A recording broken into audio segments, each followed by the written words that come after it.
성경 봉독해 드리겠습니다. 성경은 사도행전 27장 21절부터 26절입니다.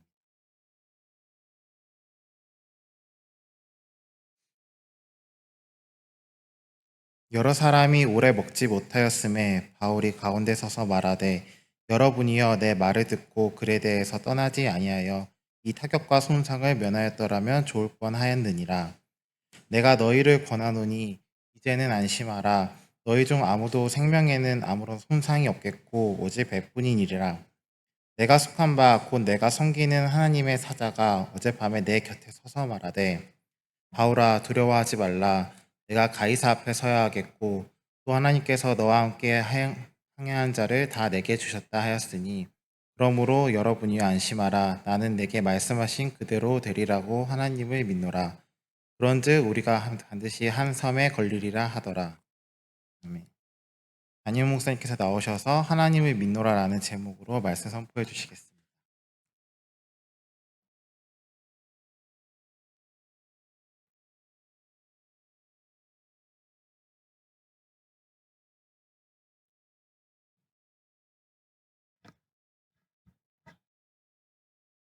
사랑의 하나님, 말씀을 받습니다. 빛되신 말씀으로 우리의 모든 것을 다 비추사 드러나게 하시고 권능의 말씀으로 저희들을 고치사 주님 앞에 온전케 하여 주시옵소서. 예수님의 이름으로 기도합니다. 한 주 못 봤죠? 한 주는 어떻게 했어요? 어떻게 했어? 목사님이 하셨어요. 다른 말씀으로? 목사님은 짧게 해요? 저 요즘 좀 짧아졌죠? 별로 동의 안 내. 어찌됐든 사도행전을 오늘 마지막 시간입니다. 행전을 마치는 시간이거든요. 여러분, 행전을 마치는데요. 이 28장까지 있어요. 행전은. 28장까지 1장부터 28장까지 한번 대충 다 아셨으니까 쭉 한번 읽어보십시오. 그리고 예배 드리기 전에 항상 말씀을 먼저 드리니까 항상 읽어보셔서 이해를 돕고 시간이 길어지는 것을 좀 막아주십시오. 꼬맹이 왔네? 반가워. 빠지지 말고. 자, 오늘 본문의 말씀은 이게 28장까지 있으니까 28장은 어떻게 끝나냐면요. 이 바울이 로마에 가서 말씀을 전하는 거로 끝납니다. 바울이 2년 동안 로마에 있으면서 재판받으러 갔는데요. 좀 자유로운 가운데 많은 사람들을 만나고 말씀을 전하고 그 중에는 영접하는 사람도 있고 그렇지 않은 사람도 있었으나 하나님의 말씀을 전할 기회가 주어졌다. 그것으로서 이제 끝나죠. 그리고 바울은 십자가의 순교를 했다고 전해지죠. 바울은 저번 시간 1시간을 제가 빼먹고 한 건데요. 그러면 서산에서 했으므로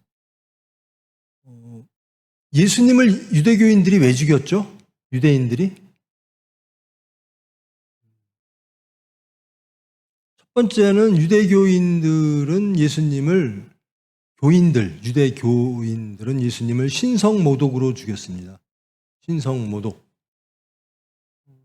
내가 무엇이건데 율법을 이리저리 만져 해석해? 내가 사한다고? 죄를 사해? 죄를 사하시는 분은 하나님 한 분이야. 네가 어떻게 죄를 사해? 안식일의 주인이야? 하여튼 여러 가지 이유로. 또 많은 그들을 또 질책하셨죠. 심지어 여러분에게 어떤 사람이 와서 이 독사의 자식들아 이렇게 말하면 어떻겠어요? 너희들 다 독이야, 독. 너희들 마음속엔 독밖에 없어. 남을 물어 죽이려고 해. 독사의 자식들아. 이렇게 말하면 어떻겠습니까? 근데 예수님은 그 당시에 종교 지도자 계급들이 사두개인, 바리새이파, 서기관 있죠. 근데 그들도 부활 가지고 또 나뉩니다. 부활이 있느냐 없느냐 가지고 또 사두개인과 바리새인은 나뉘죠. 여러분, 사두개인하고 바리새이파에 대해서는 이미 공부가 다 돼 있죠. 무엇이 사두개이고 누가 바리새이파인가? 안 됐으면 가서 공부 좀 하세요. 그런 사람들에게 예수님은 강하게 질책하십니다.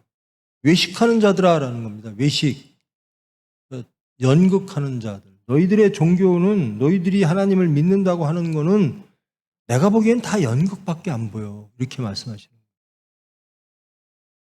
여러분, 너희들 주여 주여 하는데, 하나님 하나님 하는데 정말 믿어? 정말 섬겨? 외식하는 자들아, 연극하는 자들아, 쇼하지 마, 이러는 겁니다.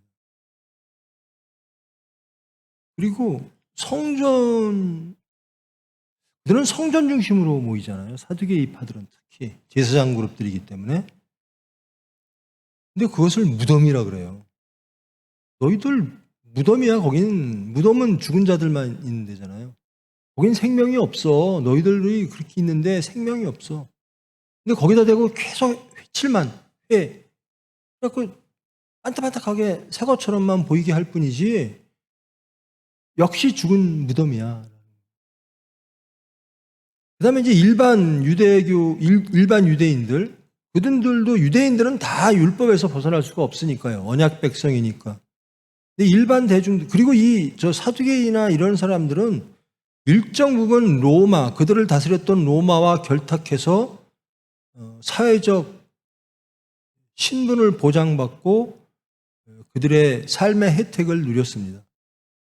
그에 반해서 그들을 싫어하는 사람들이 바리새이파였는데요. 그래서 바리새이파 중에서 에세네파, 이 광야로 들어가서 아예 난 이꼴 저꼴 다 보기 싫어. 나는 광야로 가서 기도할 거야. 에세네파의 대표적인 사람이 세례 요한이죠.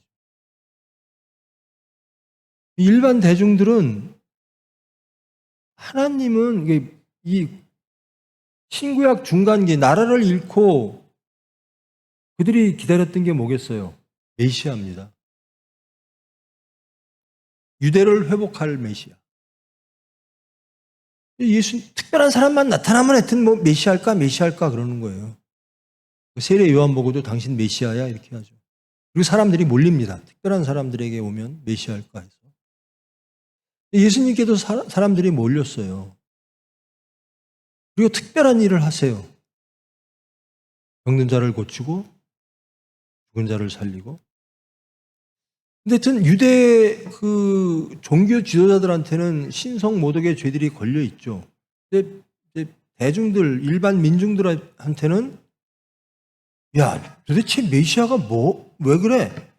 우리가 필요한 건 유대 나라, 이게 하나님이 주신 백성이고 선민이고 하나님이 나라를 허락하셨어. 근데 그 나라를 잃었어. 그 나라를 회복해야 될 거 아니야?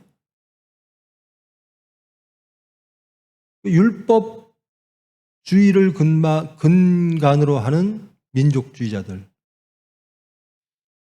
근데 예수님은 원수도 사랑하래요. 그리고 도대체 이스라엘 나라에 대해서는 관심이 없으신 것처럼 살아요.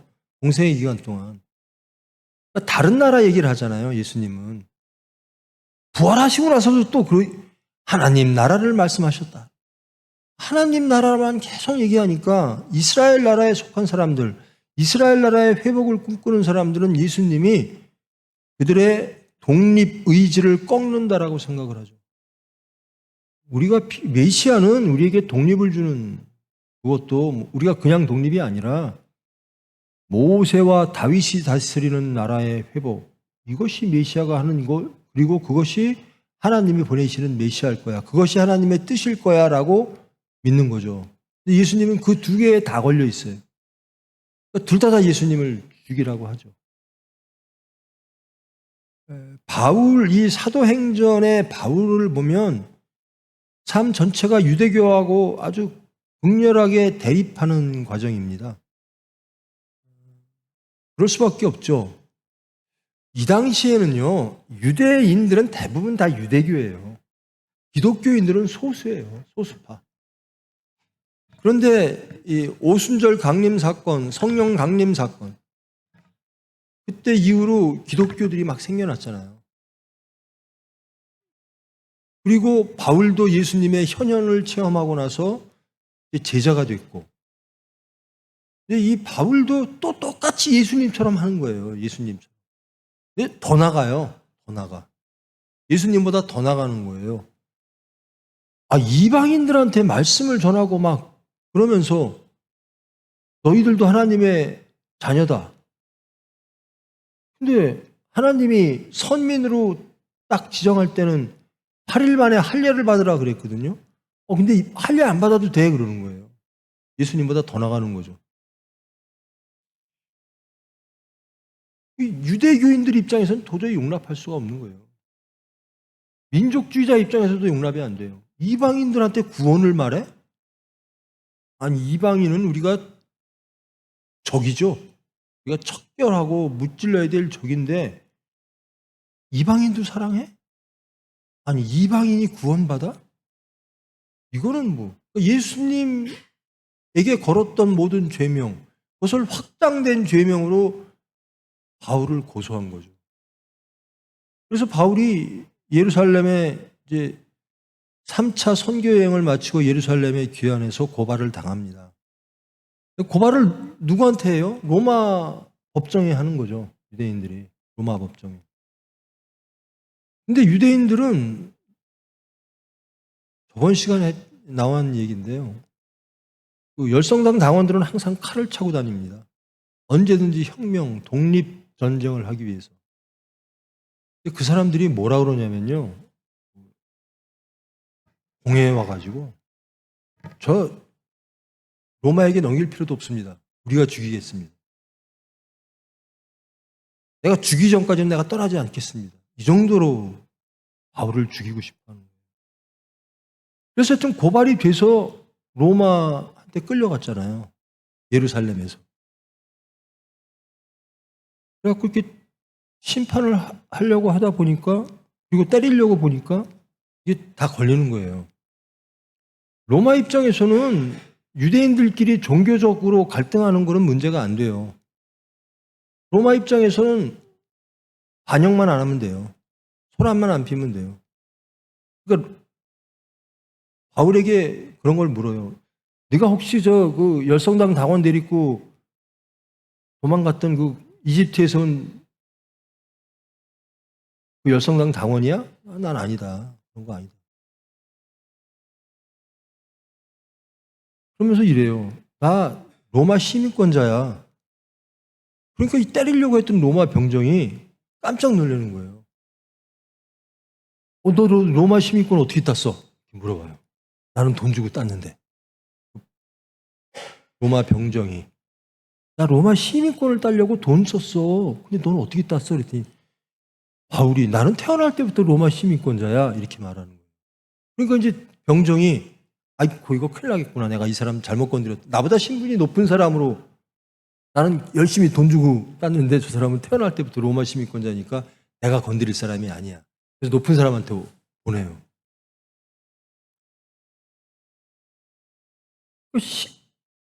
이 총독, 그러니까 로마의 통치 방법이 그런 겁니다. 예루살렘 이스라엘만 뿐만 아니라 다른 나라도 마찬가지예요. 그 사람들이 통치할 때는 왕들을 이렇게 세웁니다. 왕들을 세우고 특별한 도시에는 총독을 파견합니다. 로마에서. 그 총독이 파견된 곳에 군대가 있어요. 로마 군들이. 이런 형태였는데 바울을 그 총독과 왕에게 보여요. 근데 총독과 왕도 죄를 발견하지 못하겠다. 로마 입장에서 바라보니까 유대인들은 죽이고 싶어하나 우리 법에는 죽일 법이 없다. 그런데 바울이 그렇게 얘기를 해요. 나 황제 카이사르죠. 로마에 가서 황제한테 재판받고 싶어. 이렇게 얘기를 해요.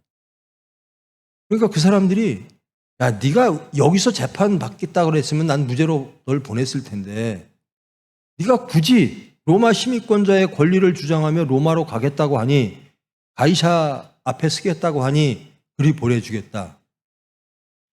그게 이제 오늘 말씀의 시작인데요.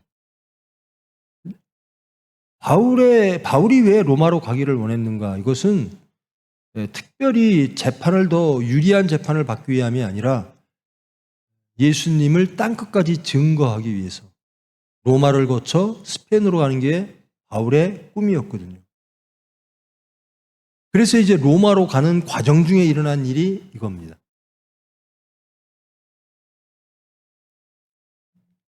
이제 예루살렘에 있다 보니까 유대인들이 하도 바울을 죽이려고 하니까 그들의 총독이 있는 군대가 있는 지역이 가이사라예요. 예루살렘에서 북쪽으로.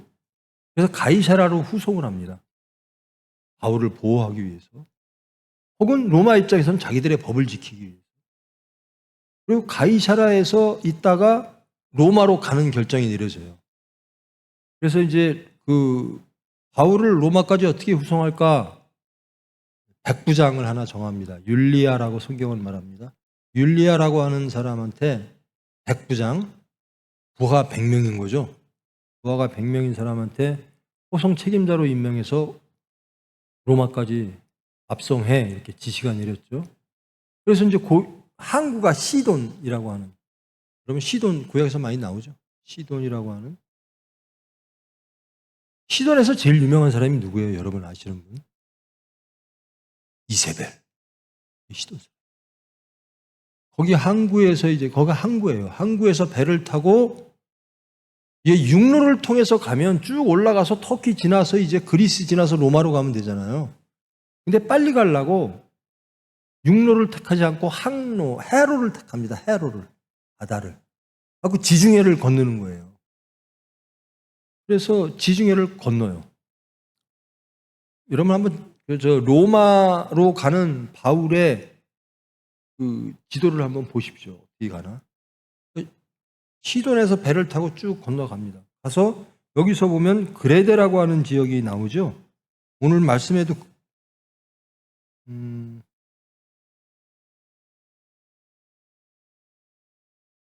그렇게 나오죠. 그레데라고 하는 섬에 일단 도착을 했어요.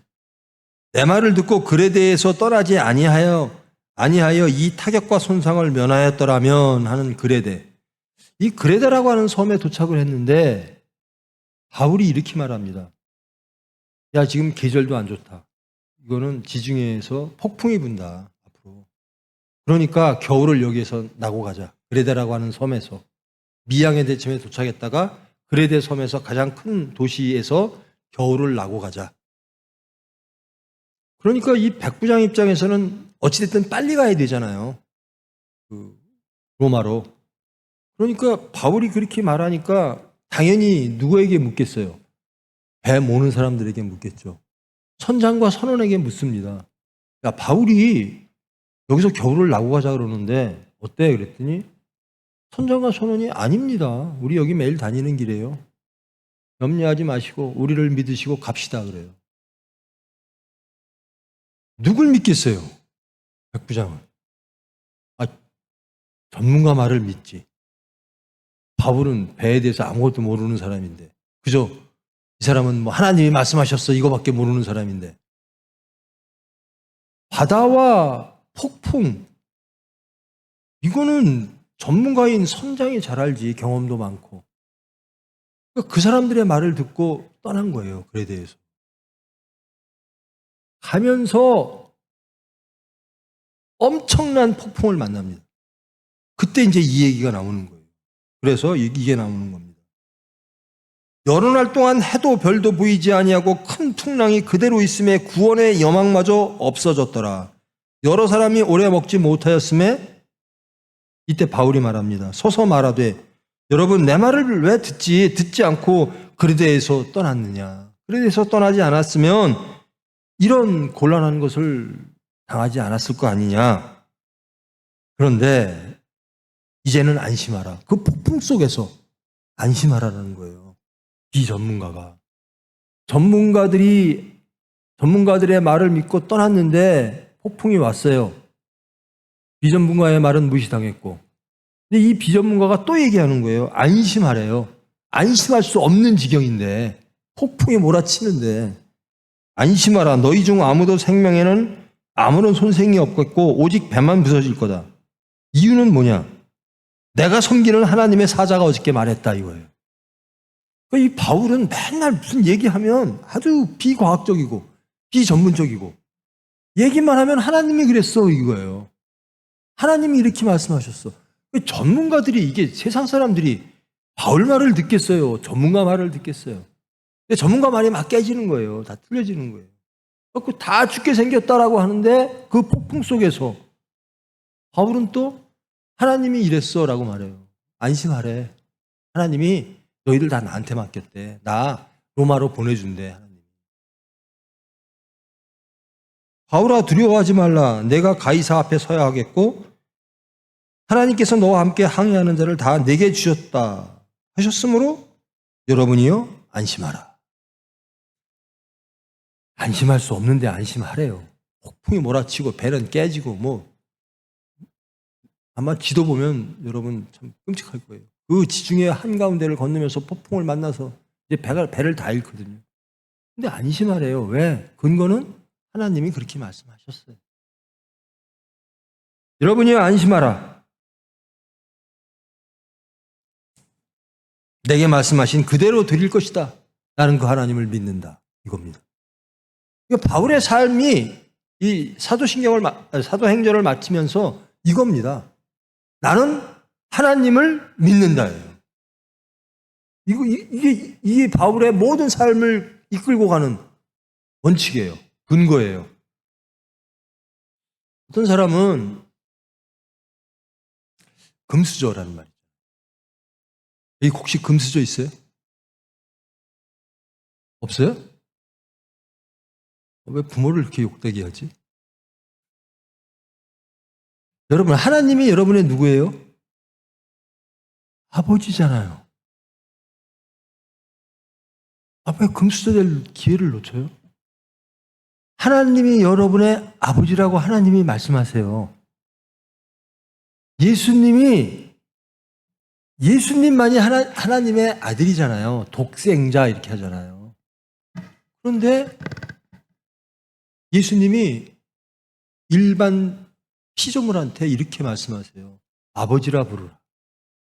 그러니까 예수님하고 동반이 되는 거예요. 동격이. 그래서 우리는 하나님의 양자가 된 거예요. 예수님만이 성령으로 태어나셨는데 성령으로 우리가 거듭난대요. 그러면 우리는 하나님의 자녀. 여러분, 하나님을 아버지라고 부르죠.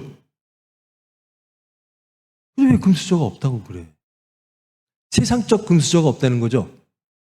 육적인 금수저. 그러니까 여러분들은 그걸 막 나누는 거예요. 영적 금수저, 육적 금수저. 근데 이 바울은 그런 게 아니에요. 영육 간에 한 분이에요. 딱 금수저. 영육 간에 같은 삶을 사는 거예요.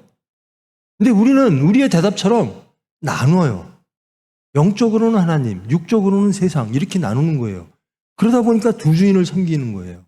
모습이.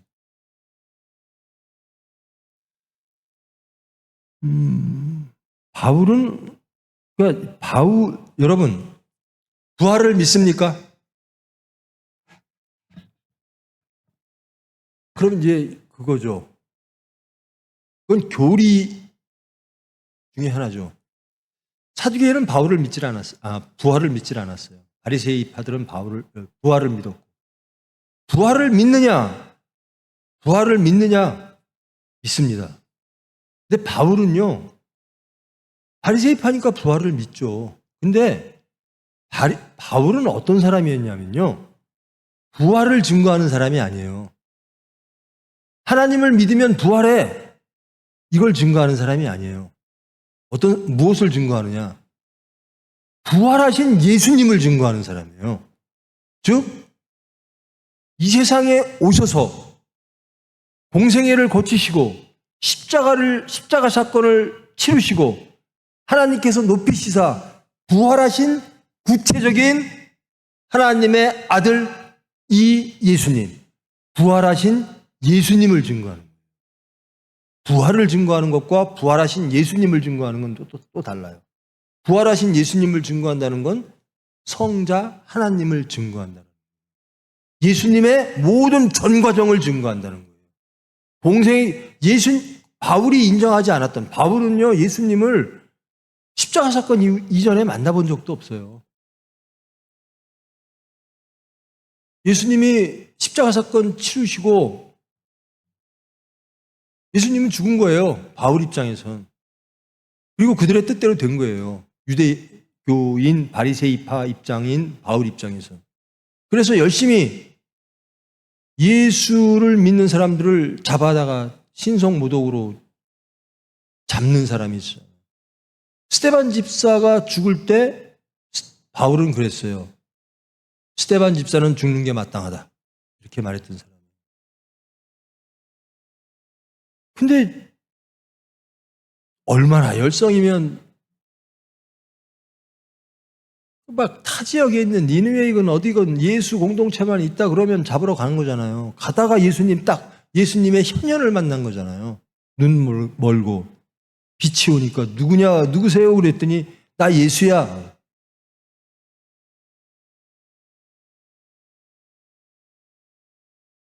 그때부터 바울은 새 사람 된 거예요. 그러면서 자기가 현현하신 그 만난 예수님, 자기가 체험한 그 예수님을 증거하는 거예요. 예수님의 전생애를 증거하는 거예요. 교리를 증거하는 게 아니라 부활하신 예수님을 증거하는 거예요. 그래서 예수님의 삶을 그대로 살아가려고 해요. 말씀대로 살려고 해요. 제가 일부 때도 어른 예배 때도 했는데요. 예수님을 따르는 자들이 예수님 십자가 사건 이전엔 더 많았어요. 유대인들 위주로. 왜냐하면 많은 이들이 예수님을 따랐잖아요. 제자들도 있지만. 예수님이 일반 대중들하고 종교 지도자라고 사이에는 여전히 갈등이 있었어요. 아예 저것들 유대교 지도자들, 종교 지도자들 저것들 하나님 하면서 하나님 이름으로 로마랑 타협해서 세상적이야. 이렇게 말하는 사람들이 많았어요. 이게 원래 바리새이파인데요. 바리새인은 평신도 그룹에서 시작한 거거든요. 제사장 그룹이 아니라. 그리고 일반 사람들도 그들이 못마땅해요. 그래서 예수님 막 메시아를 기다리는 거예요. 그래서 예수님을 따르는 사람들은 많았어요. 우리들이 많았죠. 왜냐하면 십자가 사건 이전에 예수님을 사람들이 이렇게 많이 따른 이유가 여러 가지가 있는데요. 저 사람이 하는 걸 보니까 병도 고치고 심지어 죽은 자도 살리고. 아니 배고픈 게 없어요. 예수님을 따라다니면 오병이어로 다 먹이니까. 아픈 것도 다 해결돼요. 그러니까 육적인 게 다 해결되는 거예요. 그러면 저런 기사와 이적을 행하는 사람은 우리가 원하는 그것을 해주겠다. 독립. 모세와 다윗이 다스리는 나라의 회복. 이스라엘 나라의 회복. 그래서 많은 사람들이 따랐어요. 근데 이스라엘 나라의 회복을 하려면 예수님이 어찌됐든 살아있어야 되잖아요. 그리고 그들이 원하는 방향으로 예수님은 가셔야 되잖아요. 근데 갑자기 어느 날 베드로 수제자한테 나 하나님 뜻대로 죽어야 돼. 이게 천기두설이죠. 그러니까 베드로가 막 펄쩍 뛰잖아요. 예수님 무슨 말씀하시는 거예요? 우리 메시아가 죽다니요. 그러니까 예수님이 나를 이용하려고 하지 마. 나는 하나님 일 하려고 왔지 니들 원하는 거 행하려고 온 게 아니야. 그래요. 나는 이스라엘 나라 때문에 온 게 아니고 하나님 나라 때문에 왔어. 그래서 나는 니들 말 안 듣고 하나님 말 들을 거야. 이러는 겁니다. 그러면서 베드로에게 그 유명하신 말씀을 하죠. 너는 어떻게 하나님의 일을 생각하지 아니하고 사람의 일을 생각하니? 사탄아. 그러니까 십자가 사건이 딱 터지니까 이스라엘 나라를 예수님을 통해서 이루고자 했던 사람들은 다 도망갑니다.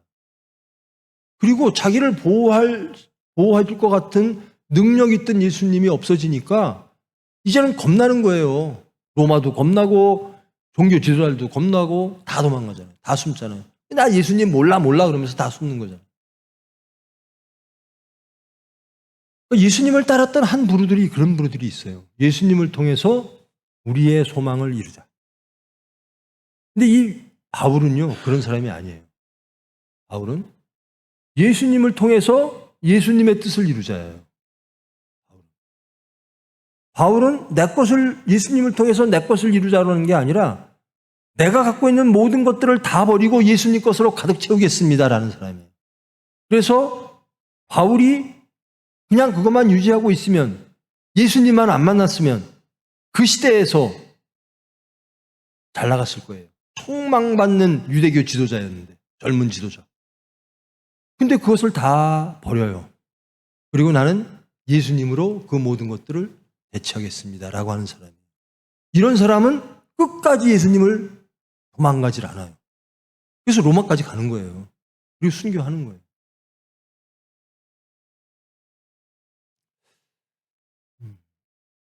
이제 사도행전을 마치면서 여러분들 행전이거든요. 바울 사도가 이렇게 살았다는 거예요. 이렇게 사는 거는 성령이 해주신 거예요. 그럼 성령이 원하시는 거는 분명해요. 바울처럼 살아라거든요. 여러분 어때요? 예수님이 여러분이 원하는 걸 해주길 원해요? 아니면 예수님이 원하시는 것을 하는 여러분이 되길 원해요? 바울이 되길 원해요? 아니면 십자가 사건 이전에 예수님을 따랐던 그 무리처럼 살기를 원해요? 예수님한테 원하는 게 뭐예요? 바울은 나 순교할 때까지 땅 끝까지 예수님 증거할래요. 내가 누릴 수 있는 모든 걸 다 포기할래요. 왜? 그게 진짜니까. 그게 가장 좋은 거니까. 진짜 금수저 되는 거니까. 바울은 금수저로 태어났어요. 뭐 공부도 그렇고 뭐 뭐도 그렇고 그 아버지가 돈도 많아요. 다 로마 시민권도 갖고 있고. 근데 이 가짜 금수저를 버리고 진짜 금수저가 되겠다는 거예요. 나는 하나님 아들 될 거야. 라는 겁니다. 여러분 어때요?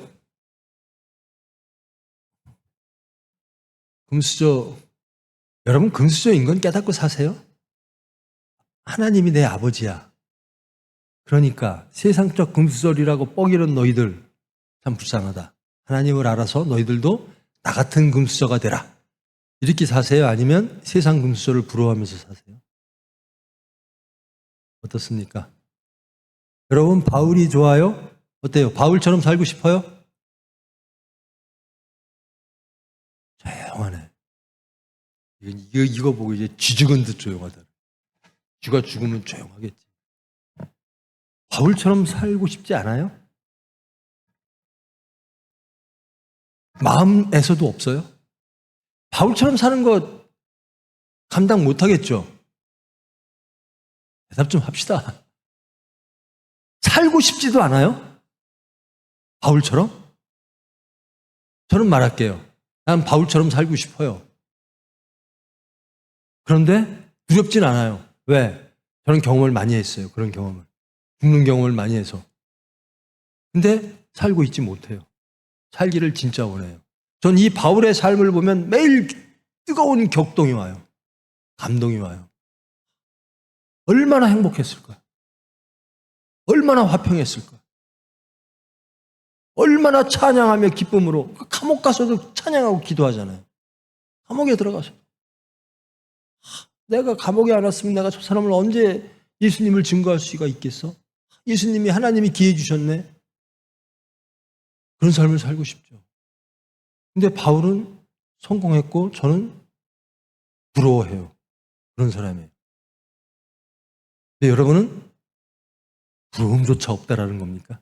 바울이? 꼬맹이, 바울이 부러워요? 안 부러워? 만나면 피하고 싶어? 나 따라오라 그럴까 봐? 여러분 그러면 예수님 다 피하게 됩니다. 예수님이 여러분 앞에 딱 나타나서 나 따라와 그러면 아이고 저 그 길 안 갈래요. 무슨 말씀이세요? 우리 서로 모른 척하고 삽시다. 이러고 도망간다고요. 어때요? 예수님이 불편하십니까? 여러분 삶에? 여러분이 살고 싶은 여러분의 소망, 여러분의 꿈 구원을 이루기 위해서 예수님이 불편합니까? 바울이 불편합니까? 여러분, 크리스찬에 대해서 제가 자꾸 얘기를 하는데요. 크리스찬은 누구죠? 크리스찬은 뭐 하는 사람이에요? 예수님처럼 사는 사람이에요. 예수님처럼 사는 사람. 이게 크리스찬. 그러니까 크리스찬이란 예수 그리스도, 예수 메시아, 예수 구원자. 예수님은 구원이시다. 모든 삶의 자리에서 나는 세상적으로 물질이 구원이라고 말하고 세상적 지혜가 구원이라고 말하고 세상적 권력이 구원이라고 말하는데 나는 아닙니다. 나는 구원은 예수님이십니다. 이렇게 말하고 사는 사람이, 그렇게 사는 사람이 크리스찬이에요.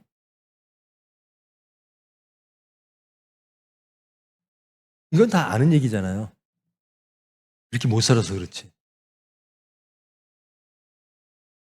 아는 것, 못 사는 것 다 좋아요. 근데 못 사는 거 좋아요. 하나님이 다 아시니까. 근데 살기를 바라지도 않아요? 여러분, 우리 찬송할 때 예수님 닮기를 원합니다 막 하잖아요. 다 거짓말이에요? 예수님 닮기를 원하세요?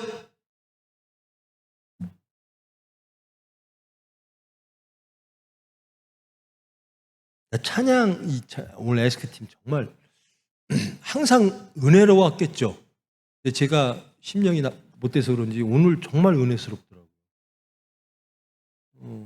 에스크팀이 여러분을 와서 듣기만 하잖아요. 에스크팀 저거 얼마나 고생할까나 하면서 저 연습은 언제 하나? 막 저는 들으면서 그런 궁금증이 생기더라고요. 저 사람들 시간을 내서 연습하고 예배를 위해서 은혜를 주고 듣는 사람들은 제일 편하잖아요. 저는 저 두 번째 설교하는 거거든요. 근데 맨날 뭐 여러분들이 다 좋아해요? 맨날 설교 길다고 욕이나 하지. 근데 내가 왜 하죠? 여러분 잘 되라고. 여러분 금수저 되라고. 여러분 천국 백성 되라고. 안심하라고. 오늘 바울이 그렇게 말합니다. 여러분이여 안심하라. 하나님이 말씀하신 대로 그대로 되리라. 나는 그 하나님을 믿노라. 나만 이 말씀 감동하나? 여러분, 제가 또 우리 총회 병원 얘기해야 되겠네요. 우리 총회 병원 앞에요. 한 10년 전쯤 우리 병원 앞에 프랜카드가 쫙 깔려 있어요. 무슨 뭐 프랜카드는 항상 있는 거지만 어떤 프랜카드가 10여 년 전에 깔려 있는 줄 아세요? 돈 꿔줍니다. 돈 꿔줍니다. 왜? 직원들한테 월급이 안 나가니까. 직원들이 다 신용불량자가 된 거예요. 그러니까 대부업자들이 돈 꿔 쓰라고 프랜카드가 다 깔려 있어요. 서산에서는 우리 병원, 저 병원 망한다. 그랬어요. 근데 전 그때 평안했어요. 저 병원이 뭐예요? 우리가 생명을 얻으면, 천국을 얻으면 병원 저 건물 하나 날리는 게 무슨 큰 문제입니까? 전 그때 신앙이 정말 세졌어요. 저게 뭔 문제야? 하나님이 우리를 살리시고 하나님을 알게 하시고 우리에게 은혜로 찾아오신 하나님인데 병원 하나 날리는 게 뭔 큰 문제야? 저희 또 욕먹었어요. 아니 제일 걱정해야 될 게 원장인데 원장은 평안하래. 그리고 시간이 지났어요. 지금 프랜카드 걸려 있어요. 뭐 걸려 있는 줄 알아요? 아파트 사라고 걸려 있어요. 다. 돈 걸어 쓰라고 걸려 있던 프랜카드가 이제는 다 돈 있으신 여러분들 아파트 사세요 그래요. 제가 병원이 뭐 잘 되고 그런 건 아니지만 하나님의 은혜입니다. 여러분 제일 편하게 사는 방법 알려드려요? 제일 편하게 사는 방법? 하나님 자녀로 사세요. 하나님 은혜로 사세요. 여러분 이재용 딸로 태어났으면 편하겠죠. 우리는 하나님의 자녀라니까요. 하나님의 자녀로 사는 게 제일 은혜로 내가 열심히 일해서 사는 건 참 힘들어요. 피곤하고 고단하고. 근데 누군가 은혜를 줬어요. 그러니까 여기서 여러분이여 안심하라. 왜? 하나님이 여러분의 아버지십니다. 나는 그 아버지를 믿습니다. 하나님을 우리가 구체화시킬 때 혹은 형성화시킬 때 부르는 이름들이 있어요. 구약에서도 그렇게 불렀어요. 그래서 모세오경 보면 엘로힘 기자라고 있죠. 하나님을 부를 때 엘로힘이라고 부르는, 그러니까 창조와 구원의 하나님, 전능의 하나님, 엘 샤다이 뭐 이런 식으로 부르는 게 있었고요. 야훼라고 부르는 사람이 있었어요. 야훼는 언약의 하나님입니다. 내 삶에 구체적으로 개입하셔서 나와 함께 족쇄차고 내 삶을 임마누엘이 아니라 함께 가는 하나님, 야훼 하나님, 뭐 등등 많아요. 근데 예수님이 우리를 하나님을 뭐라고 부르라고 그러냐면요, 아버지라고 부르라. 아버지 하나님이에요. 전 이게 제일 좋아요. 엘로힘 하나님도 좋고 야훼 하나님도 좋은데 이거 다 구약에서 하나님과의 관계가 그렇게 설정이 됐어요. 근데 예수님으로 인해서 우리는 아버지 하나님이 된 거예요. 하나님이 내 아버지예요. 여러분들 왜 이렇게 아버지를 안 믿어요? 세상에서 경험해 보니까 아버지는 믿을 만한 사람이 아니더라. 이겁니까? 여러분의 아버지를 못 믿으세요? 부모님을 못 믿어요? 여러분들 가장 힘들 때 능력이 있든 없든 여러분이 가장 눈물 날 때, 가장 가슴 아플 때 무조건적으로 여러분을 껴안아 주실 분은 부모님밖에 없어요. 여러분이 그렇게 생각하든 않든. 그리고 마지막으로 찾아가는 게 부모님입니다. 아주 어려워서 혹은 큰 죄를 지은 사람이 어찌됐든 모든 면에서 그런 사람들이 자기 목숨을 끊고자 할 때 항상 찾아가는 게 부모님의 무덤입니다. 마지막으로 부모님한테 가요. 거기서 위로를 받고 부모님한테 죄사함 받고 이러려고. 그 아버지가 우리 하나님이라니까요. 여러분이 삶 속에서 가장 힘들 때 여기서 이러잖아요. 이거 지금 세상은요, 가도 돼요. 그러면 우리 말 안 믿어요. 예수님 믿으세요. 그러면 안 믿어.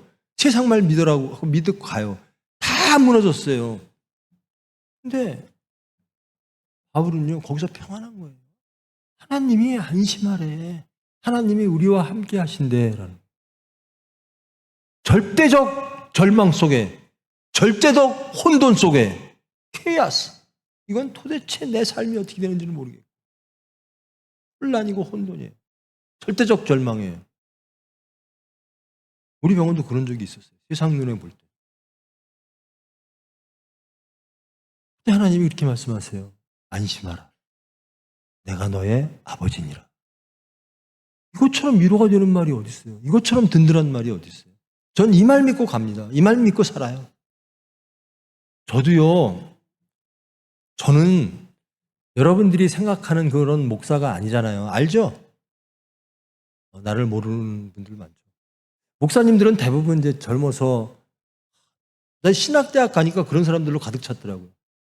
난 하나님의 소명을 받았습니다. 19살, 20살짜리. 하나님께 은혜 받고 나는 목사가 되라고 하나님께서 명령하셔서 왔습니다. 나는 그런 삶을 안 살았어요. 난 내 주장, 내 신념, 내 이념대로 살았어요. 몇십 년. 내 뜻대로. 그러다 와장창 무너지고 내 신념 무너지고 다 같이 무너지고 뭐 오만 교만 다 무너지고 그때서야 예수님을 영접한 사람이에요. 그래서 이렇게 고상한 목사님이 아니에요. 설교도 고상하게 못하잖아요. 저는. 그치 꼬맹아. 난 설교 고상하게 못해요. 그 고상한 목사님들하고는 달라요. 나는 세상에 험한 거, 오만한 거 다 해봤어요. 세상에 정치도 해봤고 화염병도 무지하게 들어봤고.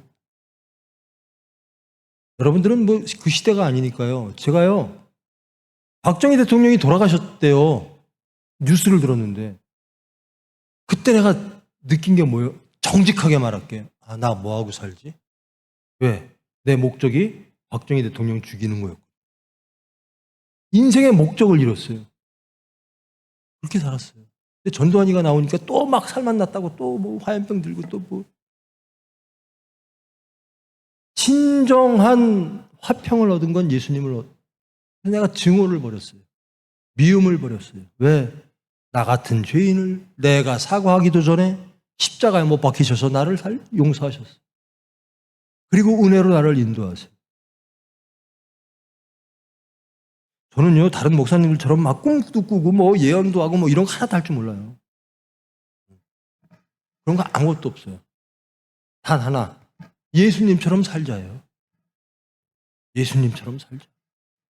말씀대로 살자. 나를 부인하고 예수님을 따라가자. 그래서 내 삶을 통해서 세상에 예수님이 어떤 분이신지, 예수 믿으면 어떻게 되는지 보여주자. 예수 증거하는 거예요.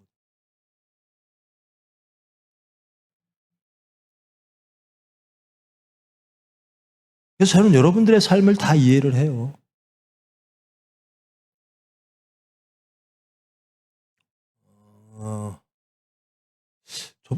우리 갑자기 내가 이 고등학교 동문들 모임에 나가기 시작하니까요.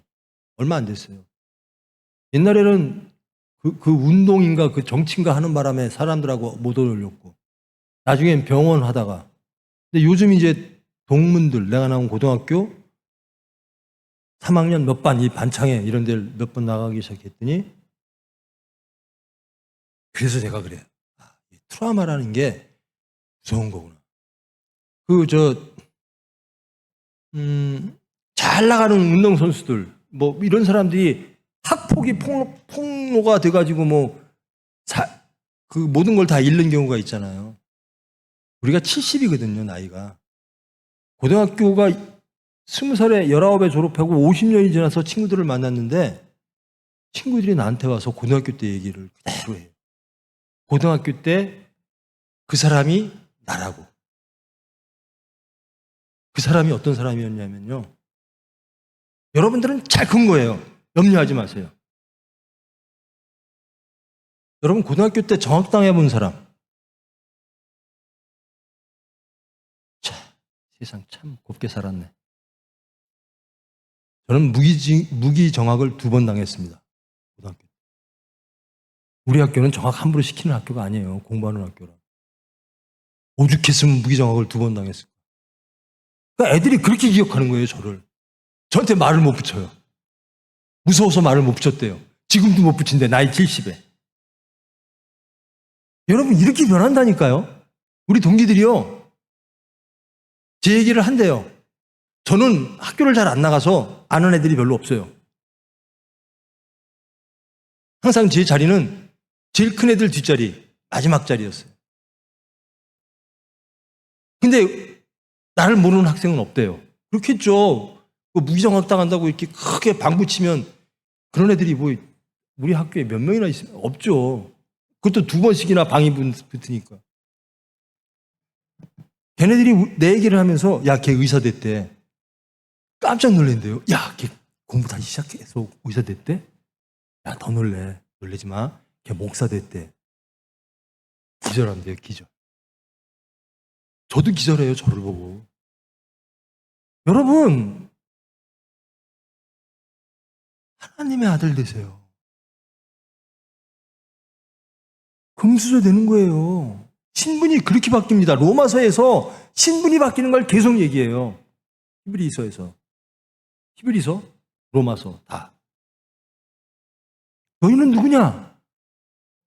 너희는 이제 노예가 아니다. 너희는 자유인이다. 너희는 누구냐? 천국 백성이다. 너희는 누구냐? 하나님의 아들이다. 라는 거예요. 안심하라. 하나님의 아들아. 여러분, 사람은 바뀝니다. 저는 그래요. 여자를 비하하는 발언은 아닙니다. 남자는요, 수십 번 바뀌어요.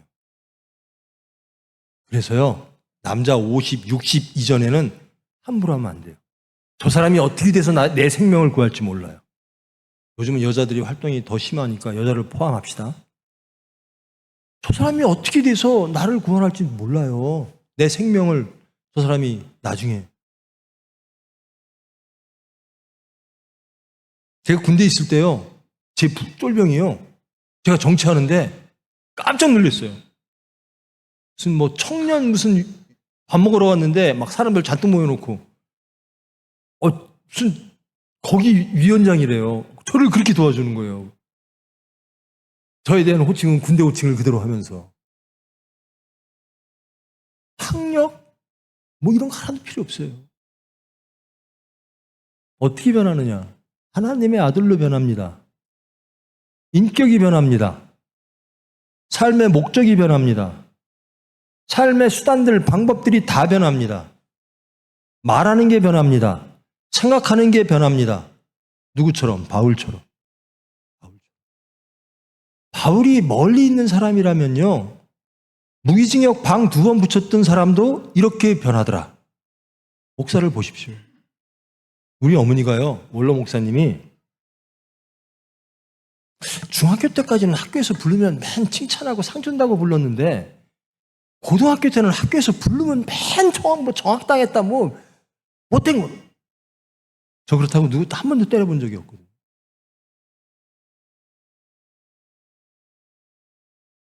변합니다, 사람은. 어떻게 변하냐면요, 예수 믿으면 born again, 새로 태어나요.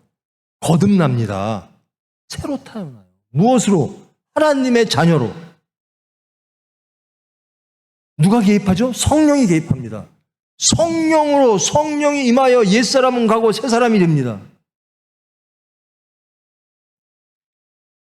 저 과거에 얌전하게 잘 살아서 예수 잘 믿고 부모님 속 안 새기고 여기까지 와서 목사 노릇 여러분들 앞에서 막 잘난 척하는 것 같죠? 아니에요. 저 여러분들보다 훨씬 형편없이 살았어요. 하면 돼요. 기도하면 돼요. 저는 기도하면 된다는 소리는 예전에 안 했어요. 공부하면 되지, 뭐 하면 되지 그랬어요. 근데 기도하면 됩니다. 아니, 내가 기도하니까 되더라니까요.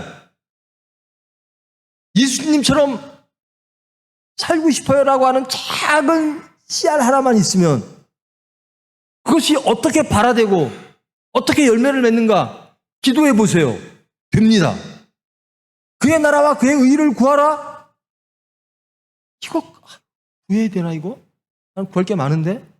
에이 있다 모르겠다 한번 구해보자 하고 기도해 보세요. 사람이 바뀝니다. 바울이 그렇게 바뀌었어요. 바울이.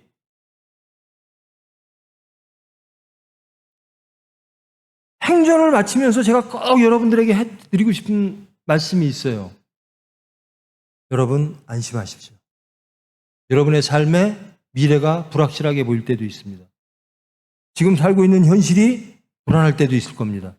지금 이 사람들이 처해 있는 것은 폭풍 속에 있습니다. 절대적인 혼돈과 절망 속에 있습니다.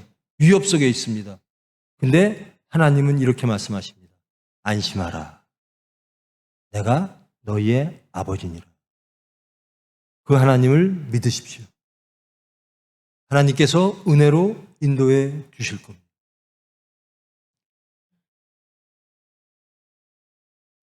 저기 보니까 저 최장로가 저기 있네. 저 친구 공부 좀 잘했을 거예요. 내 친구들 다 서울공대 다 나왔어요. 근데요, 삶이 어떻게 변할지 몰라요. 내 친구 하나가 그래요. 걔는 서울공대 나오고 삼성 물산이죠. 그때는 전자가 없었으니까 우리 때는. 물산 들어갔다가 삼성 기서실로 미국에 있는데 걔가 목회자가 되려고 그랬대요. 미국의 삼성에서 근무하면서. 아, 이젠 때려치고 목회해야지. 그러는데 발령을 비서실로 발령받았대요. 그러니까 목회되는 걸 그만두고 비서실에 와서 삼성에 충성하자. 그러면서 지 딸 둘한테 니들 둘 중에 하나는 사모돼야 돼. 딸들이 하고 싶어요. 네가 되라 그랬대요. 한 명이 진짜 사모가 됐어요. 미국에서. 얘가 삼성전자 다니다가 사장까지 하다가 두산 부회장으로 스카우트 갔어요. 그러니까 오너 바로 밑이지. 그리고 올 3월에 고문으로 끝났어요. 올 3월까지 월급쟁이 했어요. 근데 똑같이 서울 공대에 들어간 애가 있어요. 걔는 삼성에 있다가 IMF 때 부장으로만 뒀어요.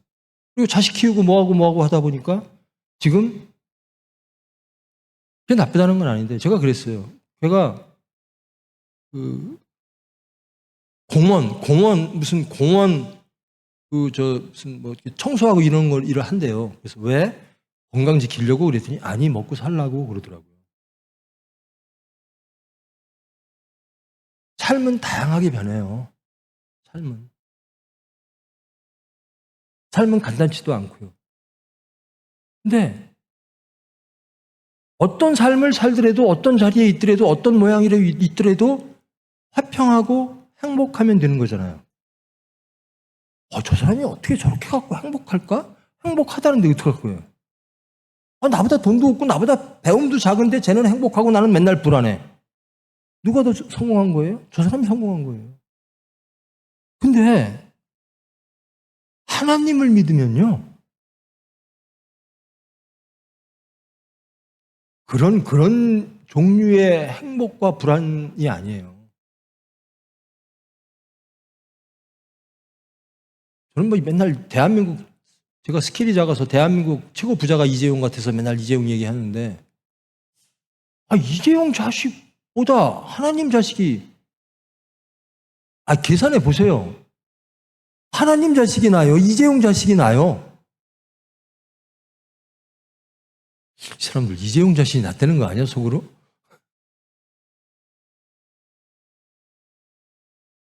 우리가 금수저입니다.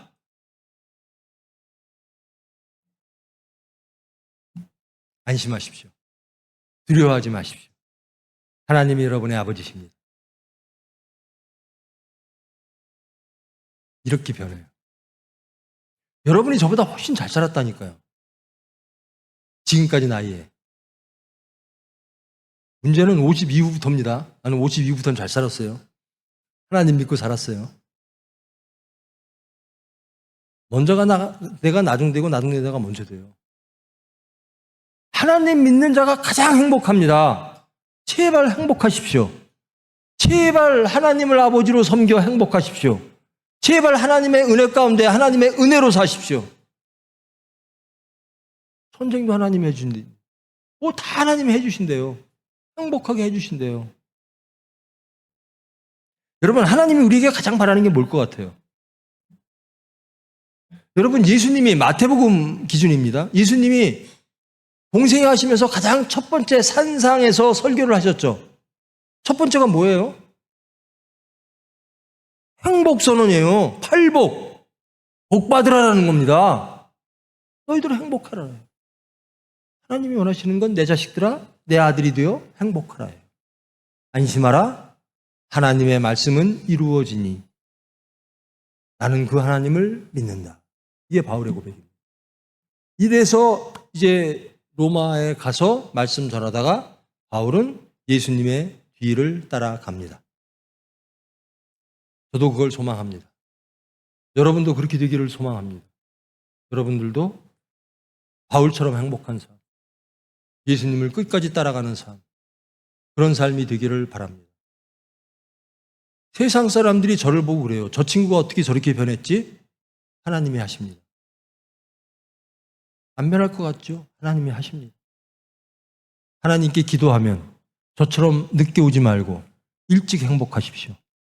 여러분의 신분을 일찍 하나님의 자녀로 바꾸십시오. 일찍 하나님을 아버지라고 고백하십시오. 그리고 그 하나님의 은혜 가운데 풍덩 빠져서 안심하는 삶, 평안의 삶을 일찍 사십시오. 저처럼 늦게 살지 말고 시간을 아껴서 행복한 여러분 되기를 축원합니다. 기도하십니다. 사랑의 하나님 감사합니다. 행전을 함께 했습니다. 바울의 삶을 봅니다. 바울은 부활하신 예수님을 증거하는 삶을 살았습니다. 그러기 위해서 자기의 모든 것들을 다 내려놓습니다. 그의 소망은 예수님을 증거하는 것이었습니다. 그래서 그가 갖고 있던 모든 것들을 다 배설물처럼 여기고 가장 귀한 예수님으로 채웠습니다. 그리고 예수님을 따랐습니다. 끝내 예수님이 가신 길을 기쁨으로, 화평으로 갔습니다. 역경 속에서도 세상이 혼란이라 부르고 세상이 절망이라고 부르는 그 순간에도 바울은 평안했습니다. 하나님을 믿음으로 안심했습니다. 우리 모두가 그런 사람 되기를 원합니다. 하나님의 은혜로 평안한 삶, 예수를 증거하는 삶, 기쁨이 넘치는 희락의 삶을, 안식의 삶을 살기를 원합니다. 주님, 은혜로 찾아오사 저희들을 인도하여 주시옵소서. 예수님의 이름으로 기도합니다.